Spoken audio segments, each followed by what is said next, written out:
তো বন্ধুরা ও ফটোর বিষয়ে কয়েকটা কথা কইম আজকে আপনারা মনোযোগ দিয়া শুনবা।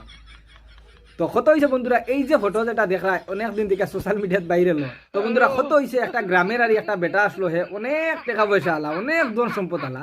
তো হে মানে একটা নিয়ত করছে, মানে মানুষের দক্ষিণা মানে দান করিয়া হে লোক ছাড়বো। তো হে কিতা করছে, হে যে গাঁত থাকে ও গাঁর সব মানুষের এশোজোড়া হাওয়াই চপ্পল দিছে, বুঝছো? সব মানুষের এশোজোড়া হাওয়াই চপ্পল দিছে, সারারে দিয়া কইছে রে বা আমার এখানটা মনের আশা পূরণ করো, সারাই বুঝছো নি শুক্রবারেও হাওয়াইছে না মান্দান ভিন্দিয়া মসজিদও যাইবা। তো তার মনে মনে ফটো এগুলো লইতো, ওই দেখো সারারে আমি দিছে। হে মানুষ এগুলো লাগাইয়া তো বারে বুঝেন তুই ফটো করিস সারা মসজিদের ভিতরে আমানের বাড়ি।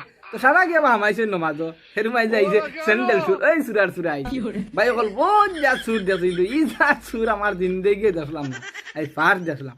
তো এই সুরা আইছে না ইয়া যেমনে দেখছো নি স্যান্ডেল মসজিদের বারে তো না দেখছি দোলা দোলা স্যান্ডেল নয়া নয়া দেখিয়ে তার ফুস উড়ি গেছে, দৌড়িয়ে গিয়ে আমাইছে মসজিদের ভিতরে, আমাইয়া গিয়া এখন স্যান্ডেলের তার উপরে দেখা আগুনি নয়া। এখন জানি ও জানি হেরু ভাই একটা চিন্তা করে, কোন চিন্তা করে আপনারা ওখান খুঁজতে পারবানি, হে কোন চিন্তা করে, হে চিন্তা ওখানে করে ও মাই ই সারা দেখি নয়া স্যান্ডেল কোন খান তো ইয়া কোন খান নেই, ওখানে চিন্তা করে, বুঝছো নি?